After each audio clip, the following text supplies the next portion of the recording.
Estamos aquí reunidos en la alcaldía para presentar nuestro apoyo al señor alcalde en el tema del POT en lo que refiere a nuestras pequeñas y medianas empresas. El POT nos da unas ventajas y unos aportes en el tema de uso de suelo mixto, donde las pequeñas y medianas empresas que estamos en ese sector nos permite desarrollarnos y nos va a permitir formalizar y desarrollar unos temas de actividad y de desarrollo económico sobre las pymes aquí en Bogotá, sobre todo, que es el 20% de las pymes a nivel nacional. Entonces, en ese orden de ideas, estamos presentando este apoyo para empezar a desarrollar unos temas puntuales con la alcaldía y empezar a hacer nuestro desarrollo y nuestra gestión a nivel desde el punto de vista de ACOPI, trabajando mancomunadamente desde nuestra asociación con la alcaldía. Acompañar la iniciativa del gremio, toda vez que venimos adelantando actividades también con el Gobierno Nacional de caras a los tratados de libre comercio y nuestro interés como gremio de respaldar y proteger la micro y pequeña empresa en la discusión del mercado doméstico. Para COPI es fundamental y fundamentalmente importante defender la presencia del pequeña y mediana empresa en el mercado doméstico y de allí en adelante pues avanzar en esas iniciativas que viene promoviendo el distrito en lo que se refiere a la economía popular. De tal suerte que concebimos que la discusión del POT es uno de los instrumentos adicionales a otros temas que debemos tener en discusión para fortalecer el empresariado no solo de Bogotá, sino también de la región Bogotá-Cundinamarca. En ese orden de ideas, pues nosotros celebramos desde luego pues esta iniciativa que viene promoviendo la alcaldía distrital y creemos que junto con otros gremios de la producción que no se encuentran aquí presentes, creemos que esta iniciativa le permite legalizar y formalizar en gran parte a los pequeños y medianos productores de la región. Después de un análisis acucioso de los más de 600 artículos que compone el Plan de Ordenamiento Territorial, de los documentos técnicos soporte, hemos tomado evidentemente la decisión de dar este apoyo, partiendo de dos elementos fundamentales. Primero, un elemento político que evidentemente creo que ha trascendido por encima de las expectativas que tenía la administración en cuanto a su presentación del POT. Y dos, que efectivamente consideramos que no existen argumentos jurídicos válidos para considerar que este POT sea inviable desde el punto de vista jurídico. En ese sentido, hemos estudiado las jurisprudencias que han musitado o han explicado las diferentes organizaciones, tanto Camacol como FENALCO y algunas agremiaciones personales de orden particular, y hemos encontrado que ninguna de ellas evidentemente aplica a los casos concretos que hemos analizado y concretamente que tengan que ver injerencia en el Plan de Ordenamiento Territorial. En consecuencia, desde el punto de vista de ACOPI, hemos entendido y consideramos que efectivamente el Plan de Ordenamiento Territorial ha cumplido con todas las dimensiones jurídicas que se requerían para el efecto y en consecuencia, efectivamente hoy venimos a explicarle a la ciudadanía y obviamente al señor alcalde las razones que nos llevan, nos motivan efectivamente a dar este apoyo al Plan de Ordenamiento Territorial de Bogotá. El 29 de agosto presenciamos fuertemente en Soacha y con mucha fuerza en Bosa, Ciudad Bolívar, desde el 28 de agosto, Suba y Engativá, una insurgencia juvenil violenta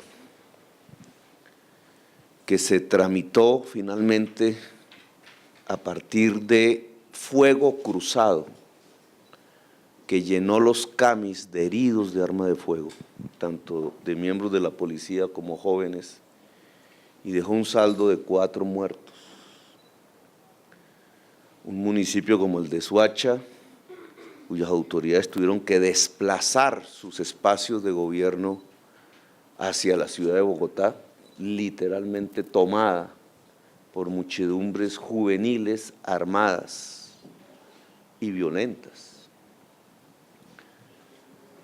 Poco se ha discutido de este fenómeno porque se dio paralelo al tema del paro agrario y el paro agrario ha ocupado el análisis nacional y este ha quedado oculto.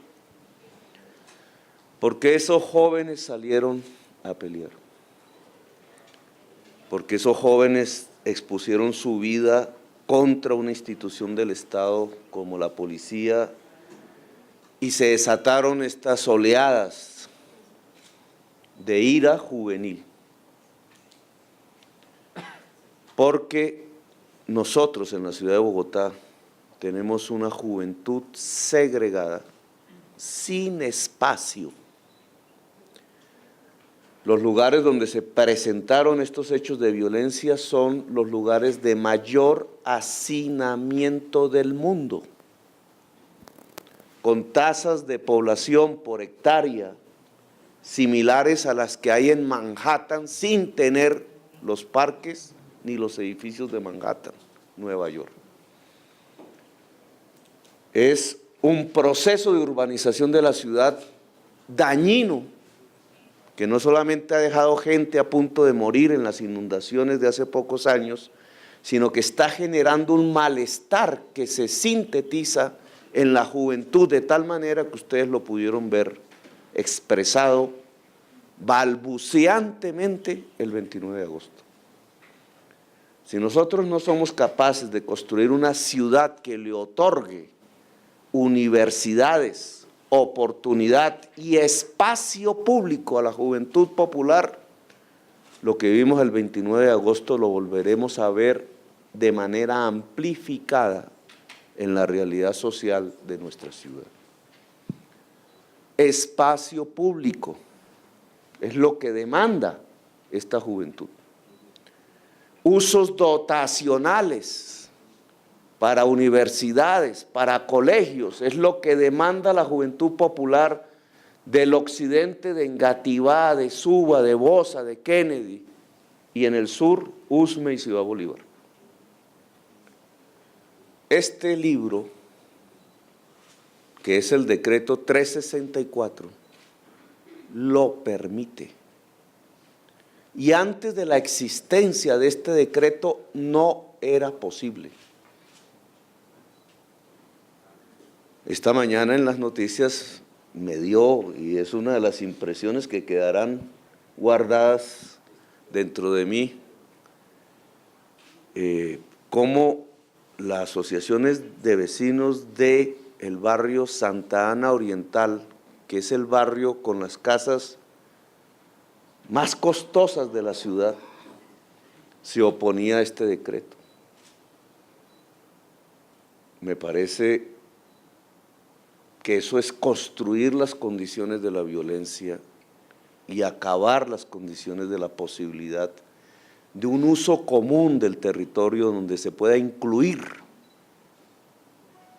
malbaratando completamente la posibilidad de la paz. Y hay un segundo hecho que ustedes vieron y presenciaron, fueron testigos y transmitieron, un poco antes del 29 de agosto. La Plaza de Bolívar se llenó de miles, decenas de miles de trabajadores y empresarios de la industria del calzado. Y el gobierno nacional tuvo que acudir a varias mesas, nosotros hemos estado allí en esas discusiones, alrededor del impacto del Tratado de Libre Comercio y del contrabando sobre la actividad de la pequeña y mediana industria, en este caso del cuero, en la ciudad de Bogotá.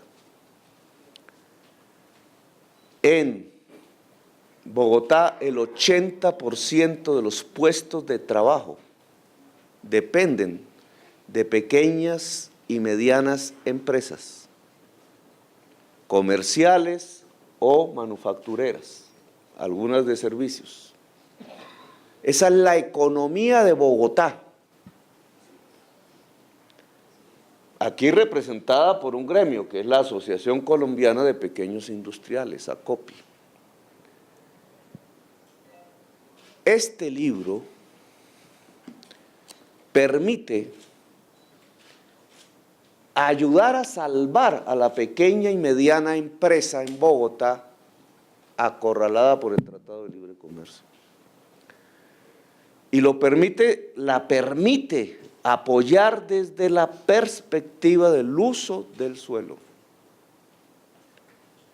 El POT que modificamos del año 2000 no había permitido ni el espacio público para la juventud en los barrios populares de Occidente y el Sur, ni los usos dotacionales mixtos, es decir, la posibilidad de llevar jardín infantil, de llevar colegio y universidad allí, a esos lugares donde está la juventud popular, ni permitía la formalización de miles y miles de pequeñas y medianas empresas que, ubicadas en muchos de los barrios populares de Bogotá, no en Santa Ana Oriental, a donde además no queremos que se ubique, sino en muchos, en el barrio El Restrepo, en los Alcázares, en barrios talleres que se han venido constituyendo en virtud de la iniciativa franca y difícil de decenas de centenares de miles de empresarios bogotanos. El POT no permitía su legalización, su formalización.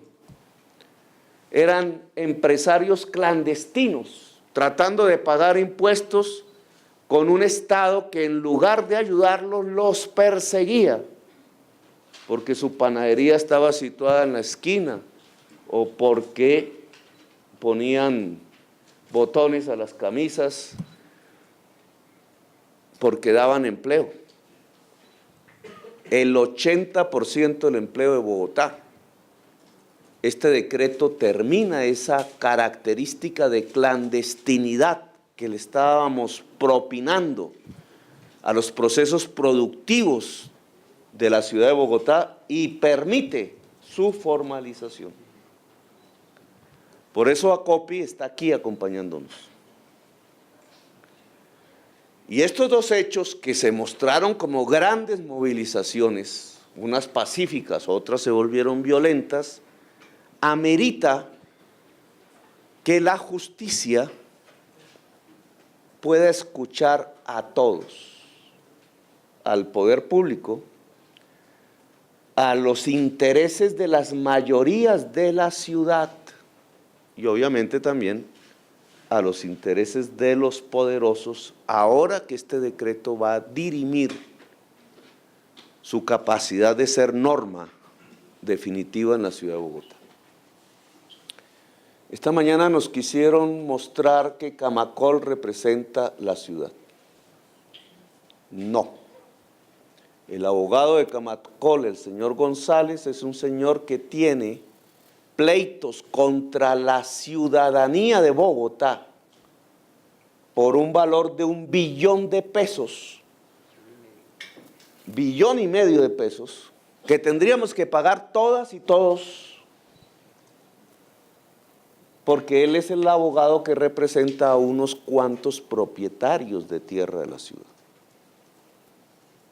Y el POT le perjudica sus negocios particulares. Camacol y La Lonja se oponen a este POT y sería una interesante pregunta, ¿por qué La Lonja de la finca de propiedad raíz en Bogotá se opone? ¿No dice que esto elevaba los precios de la tierra, como repetitivamente se dijo en medios de comunicación? ¿No dice que disparaba por ese motivo los precios de la vivienda? Entonces, ¿por qué La Lonja se opone si se suben los precios de la tierra? Porque este POT baja los precios de la tierra. Y baja los precios de la tierra fundamentalmente en los predios del borde de la ciudad que esperan o esperaban urbanización depredadora sobre humedales y en espacios cada vez más lejanos de los puestos de trabajo, haciendo la vida de la ciudad invivible. Se nos quiso mostrar como si esa fuese la voz de la ciudad. Esa no es la voz de la ciudad, es la voz de los especuladores de la tierra, que se perjudican con este POT, porque este POT beneficia a las juventudes populares que quieren usos dotacionales, que quieren espacio público, beneficia a centenares de miles de pequeños empresarios que por primera vez tienen, después de ser los que le dan el empleo a la ciudad, la mano amiga del Estado Bogotá Humana. Ayer en la Club El Nogal donde estuve invitado por su presidencia a una conferencia sobre reconciliación, donde dijimos que conciliar es buscar lo común, que es lo que nos permite afincar la convivencia. Allí mismo nos mostraron la maqueta de un jardín infantil, hecha por Marsanti, el mismo de la 26. Un hermosísimo diseño para jardín infantil en el barrio 12 de octubre, para niñitos entre 3 y 5 años.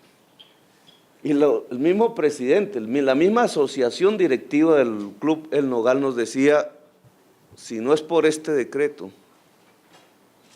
no hubiéramos podido construir el jardín infantil. Entonces yo me pregunto, ¿y la voz de esos niños que van al jardín infantil ahora, hecho por uno de los mejores arquitectos del país, barranquillero él, no es voz también de Bogotá para ser tenida en cuenta por la justicia, para dirimir si este POT le conviene a la ciudad o no? La voz de los trabajadores, la voz de las asociaciones de vecinos de los barrios del sur, de los barrios de occidente,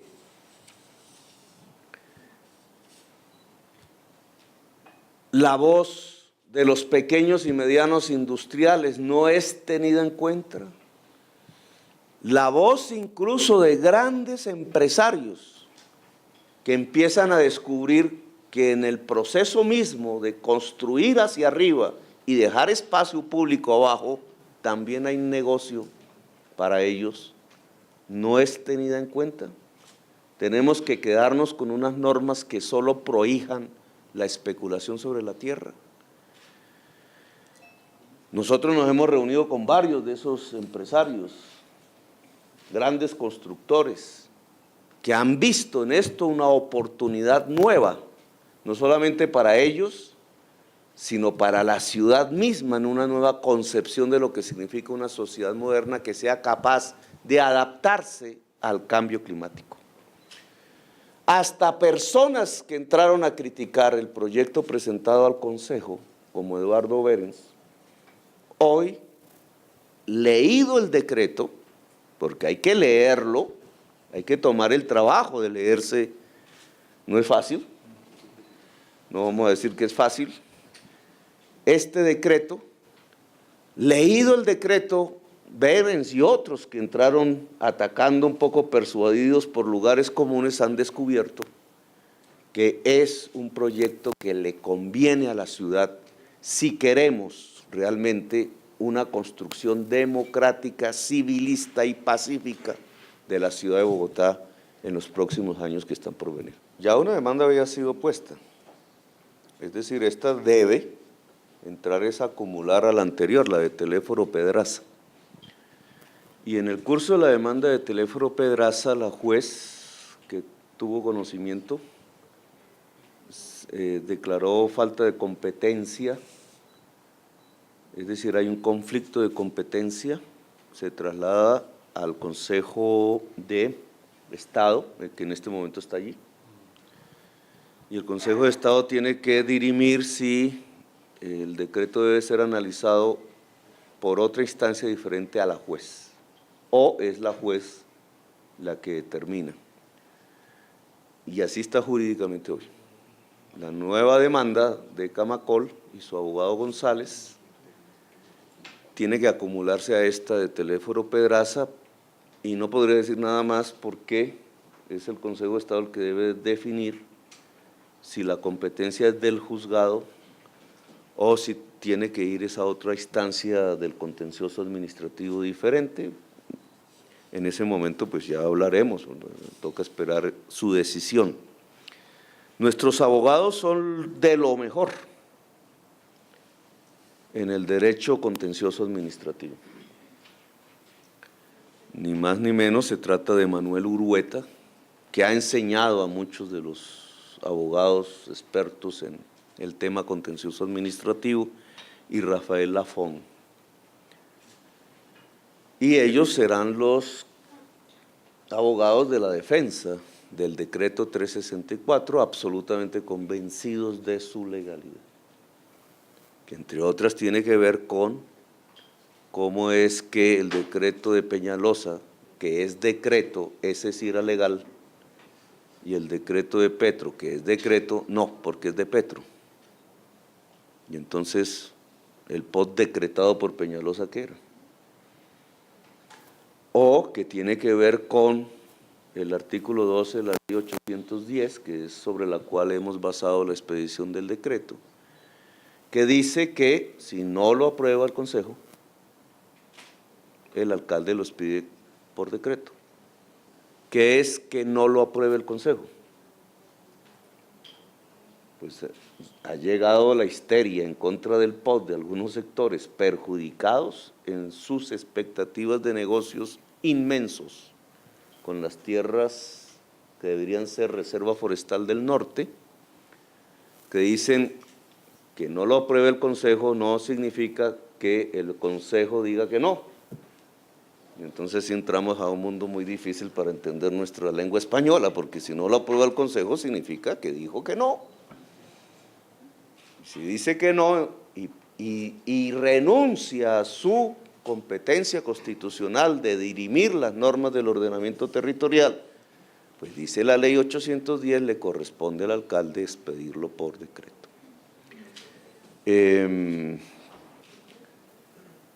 Había otra parte de la pregunta, pero… No, al contrario. Al contrario.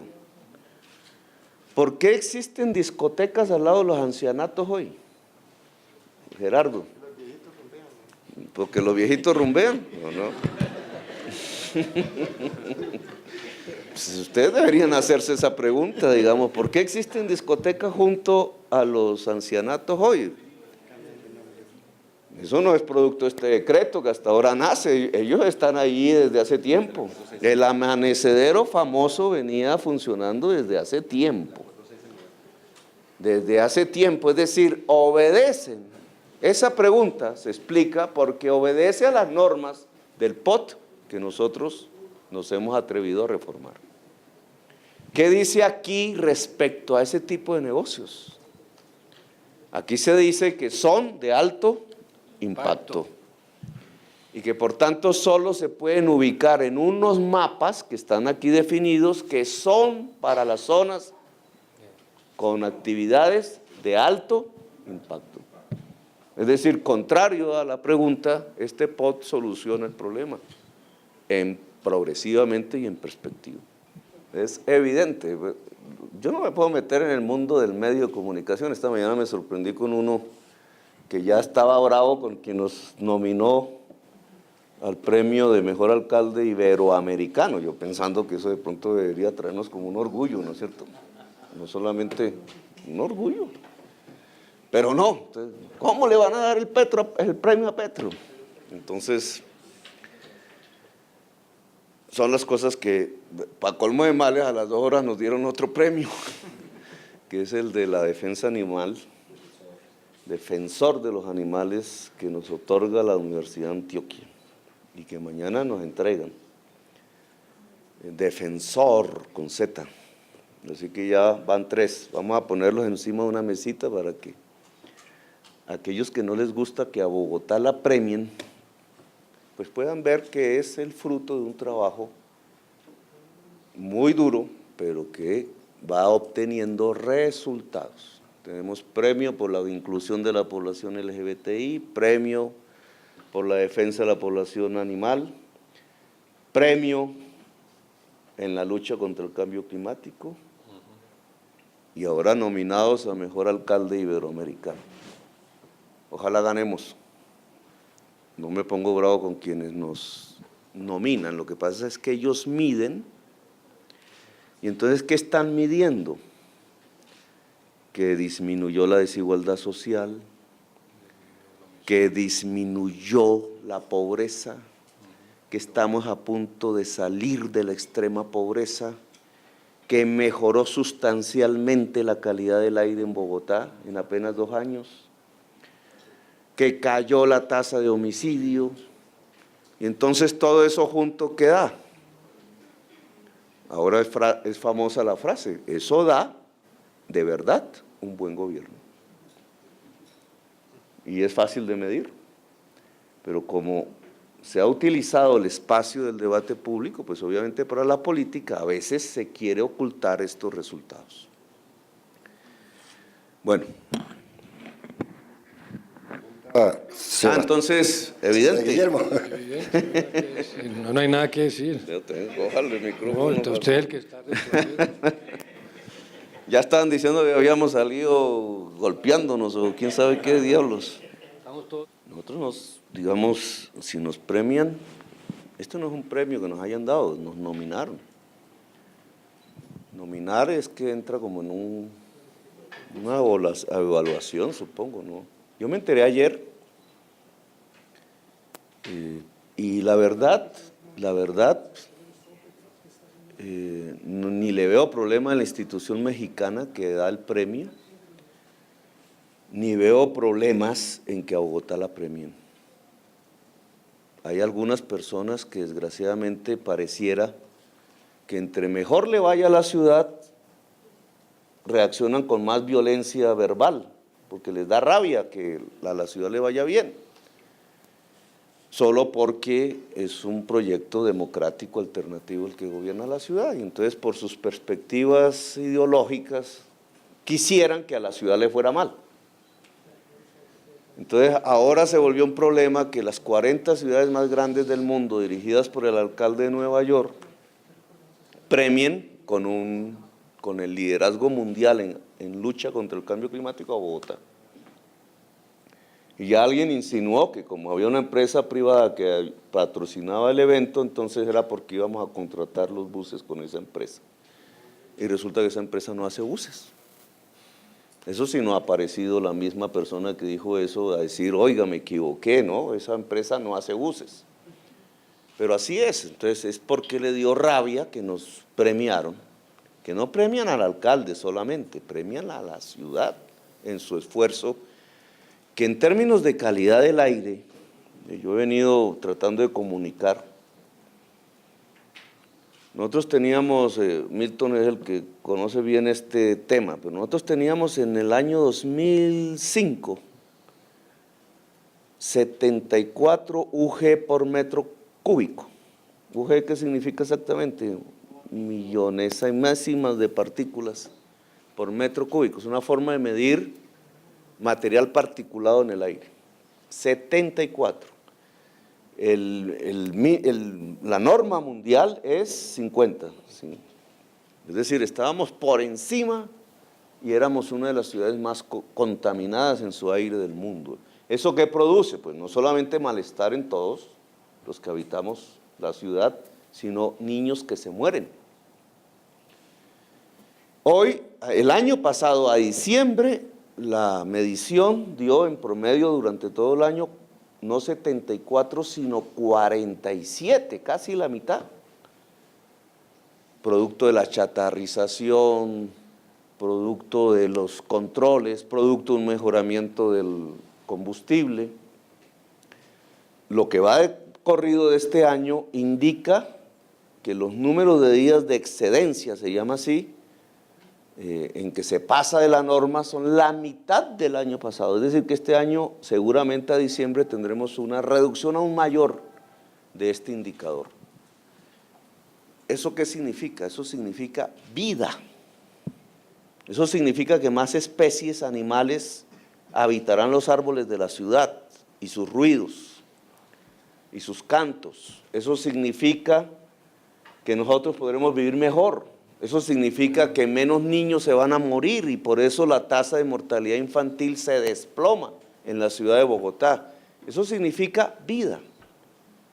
Por eso nos dieron el premio, por el esfuerzo que hacemos al electrificar el transporte, tendremos aún mayores resultados de calidad del aire en la ciudad. Si esta ciudad es respirable, pues ¿qué pasará con las personas que quieren venir a hacer negocios aquí? O con los negocios aquí, pues prosperarán. Pero ganar premios en esto no se comenta, obviamente, no es el gran titular, no es la primera noticia en el noticiero, no se dice Bogotá está teniendo un éxito mundial en reducción de contaminación del aire, lo que significa que todos vivimos mejor. Pero otros miden, otros afuera de Bogotá nos están midiendo, están mirando esto mismo que nosotros miramos. La tasa de homicidios, los coeficientes Gini de desigualdad social, etcétera, y observan que es muy difícil encontrar una ciudad cuyos indicadores en conjunto reaccionen de manera tan positiva como la ciudad de Bogotá, y por eso surgen los premios. Reaccionar con rabia porque se nos entregan premios me parece irracional. Yo creo que ese debe ser un motivo de orgullo de la ciudad. Y entre más, mejor. Ojalá lo logremos, ojalá el año entrante, Gerardo, lo pongo en esa tarea. Usted que tiene como jefe de planeación que medir el aire, le apostemos al premio mayor en la lucha contra el cambio climático, que es lograr, como ninguna otra ciudad, las caídas de contaminación de aire de la ciudad, que es lo que estamos a punto de lograr. Una de las cosas importantes que logramos hacer con este decreto es cambiar una manera de hacer las cosas que era terriblemente facilitadora de la violación de la ley. Y es que había una listica de actividades prohibidas. Entonces se prohibía, por ejemplo, se prohibían los moteles en ciertas zonas. Entonces lo único que tenían que hacer los dueños era cambiar el aviso y en vez de motel poner hostal. Entonces nos tocaba hacer una reforma de la UPZ para prohibir los hostales en esa zona. Y entonces ya quitaban los hostales y ponían refugio. Eso ya no se puede hacer en ningún caso y tampoco se puede hacer con los clubes ni con ese tipo de cosas porque lo que prohibimos es la actividad en determinadas áreas. El paquete, el grupo, no los nombrecitos que permitían que se hiciera esto, y esa es la gran ganancia que hace muchísimo más clara la norma y que desde luego le permite a quienes tienen que desarrollar las actividades de control, los alcaldes, la policía, la Secretaría de Gobierno, muchísimo más fácil saber en qué áreas sí se puede o no se puede desarrollar determinado tipo de actividades. Lo que hace el decreto 364 es hacer excesivamente clara la posibilidad de estos usos, en dónde se pueden llevar a cabo, de estas actividades, en dónde se pueden llevar a cabo. Y al hacer eso, es clarísimo que las zonas que llamamos de proximidad, que son las zonas residenciales, no pueden tener este tipo de actividades, está prohibido. Ahora, nosotros no podemos asegurar que no lo intenten, pero lo que tenemos que hacer ahora es fortalecer los mecanismos de control para que se pueda cumplir la norma. En este caso no hay un problema de norma, hay un problema de control y hay un problema de cambio también de la mentalidad y de la cultura en medio de la cual nosotros permanentemente permitimos darle la vuelta y hacerle la trampita a cada norma para poderla incumplir. Digamos que aquí toca precisar, y es que es a donde nos han llevado todos este proceso que ha hecho Camacol, que es desinformar con todo respeto. Nosotros primero creemos que debemos descamacolizar este proceso. Digamos que es descamacolizarlo, es ponerlo en términos objetivos. ¿Y qué es un término objetivo? Es que nosotros tenemos que conocer qué era la historia. Nosotros venimos de dos normas que realmente eran, digamos que eran difícilmente aplicables en la medida en que era una sartada de normas que solamente estaba dada para un deber ser que nunca se concretaba. Entonces, si nosotros vemos, señor periodista, digamos, el Acuerdo 6 de 1990 establecía esa lista. Esa misma situación se presentó en el Plan de Ordenamiento Territorial, el Decreto 619, y continuó siendo establecida posteriormente. El asunto es que cuando entró Carolina Barco a la alcaldía, ella dijo, vamos a sintetizar las normas. Y la sintetización derivó en 116 UPZs, de las cuales solamente se reglamentaron 100. Quiere decir que 16 UPZs inclusive quedaron sin reglamentar. Es decir, se reglamentaban con la norma anterior de 1990. ¿Qué significa eso? Es que con lo que está sucediendo hoy, por primera vez, tenemos una norma que es perfectamente aplicable de manera inmediata. Y el hecho de que sea aplicable de manera inmediata, ¿qué implica? Es que efectivamente la acción policial puede ser más contundente y categórica, y efectivamente no vamos a estar a la posibilidad de que efectivamente haya interpretación por parte de los funcionarios. Entonces, lo que le puedo decir de manera concreta, hay sitios específicos de la ciudad donde se van a poder utilizarse o implantarse usos de alto impacto, y hay lugares, que es en la mayoría de la ciudad, donde no va a poder suceder este tipo de situaciones. Pero vuelvo y les repito, lo que realmente generó este problema, que hoy en día todavía está en boga y que casualmente sucedió con el accidente de hace pocos días, es casualmente eso, es que sitios donde efectivamente no deberían estar prevista esta situación, bajo el control policivo y con el solo hecho de que efectivamente no había una norma que fuera aplicable de manera inmediata, derivaban un tipo de interpretación que en últimas lleva al traste la acción policiva por parte de las instituciones del Estado.